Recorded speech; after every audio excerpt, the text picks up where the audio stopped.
2021 की एक काली रात मुंबई की आर्थर रोड जेल के बाहर हजारों लोगों का हजूम था। लेकिन उस भीड़ में एक बाप ऐसा था जो पूरी दुनिया का किंग कहलाता था, मगर उस रात वो सिर्फ एक मजबूर इंसान था। शाहरुख खान एक ऐसा नाम है जिसे सुनते ही दिमाग में दौलत, शोहरत और कामयाबी की तस्वीर आती है। मगर क्या आप जानते हैं कि इसी सुपरस्टार ने अपनी ज़िंदगी के 4 साल एक जिंदा लाश की तरह गुजारे हैं। लोगों ने कह दिया था कि शाहरुख खान का दौर ख़त्म हो चुका है, नए एक्टर्स आ चुके हैं, साउथ का सिनेमा बॉलीवुड को निकल रहा है और SRR के अब सिर्फ पुरानी यादों का हिस्सा हैं। लेकिन फिर कुछ ऐसा हुआ जिसने पूरे इंडियन सिनेमा का इतिहास बदल कर रख दिया। आज की इस वीडियो में हम सिर्फ उनकी फिल्मों की बात नहीं करेंगे, बल्कि हम उन अंधेरी गलियों की बात करेंगे जहां SRK ने अपना सब कुछ खो दिया था।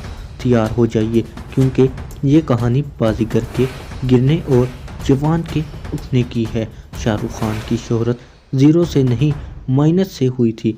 दिल्ली की उन तंग गलियों में एक लड़का रहता था जिसके पास सपने तो थे बड़े, पर जब जेब खाली थी।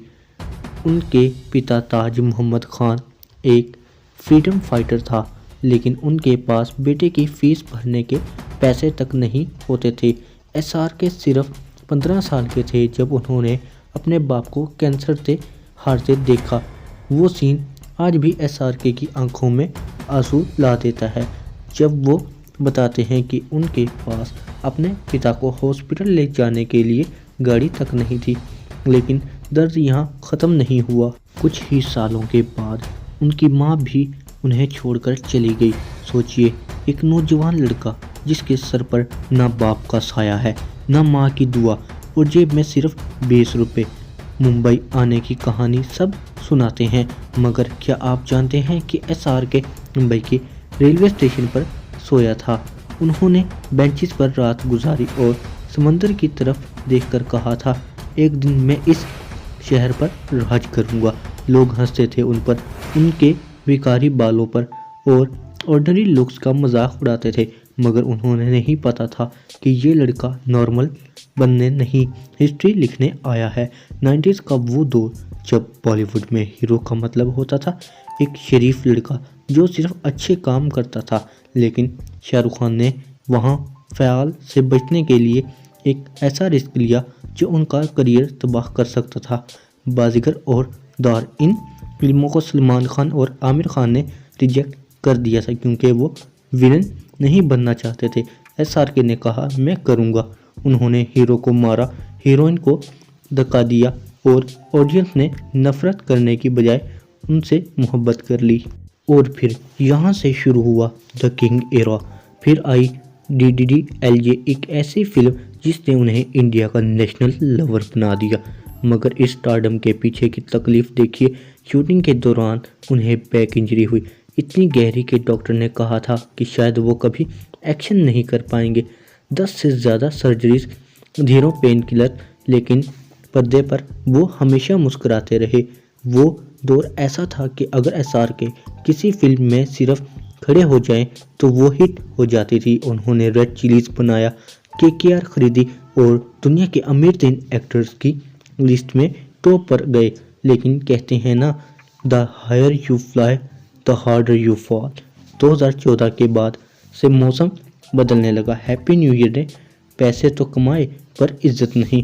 फैन राइस, जब हैरी मेट सेजल एक के बाद एक SRK का जादू फीका पड़ रहा था। और फिर आई 2018 की जीरो। इस फिल्म पर SRK ने अपना सब कुछ लगा दिया था, पैसा, वक्त और उम्मीद, मगर फिल्म बॉक्स ऑफिस पर पूरी तरह पिट गई। ये सिर्फ एक फिल्म ही की हार नहीं थी, ये एक ब्रांड की हार थी। क्रिटिसाइज ने लिखा, Shahrukh Khan is a finished chapter. नया लुंडे जैसे रणबीर और साउथ के स्टार प्रभास यश उनकी जगह ले रहे थे। SRK ने खुद को मन्नत में कैद कर लिया। 4 साल तक उन्होंने कोई फिल्म साइन नहीं की। एक सुपरस्टार के लिए इससे बड़ा फॉल क्या होगा कि वो काम करने से डरने लगे। और फिर आया 2021 का वो तूफान, आर्यन खान केस। प्योर देश में एसआरके को ट्रोल किया गया, उन्हें एक नाकाम बाप कहा गया, उनके घर के बाहर पुलिस थी, उनके बेटे को जेल में रखा गया।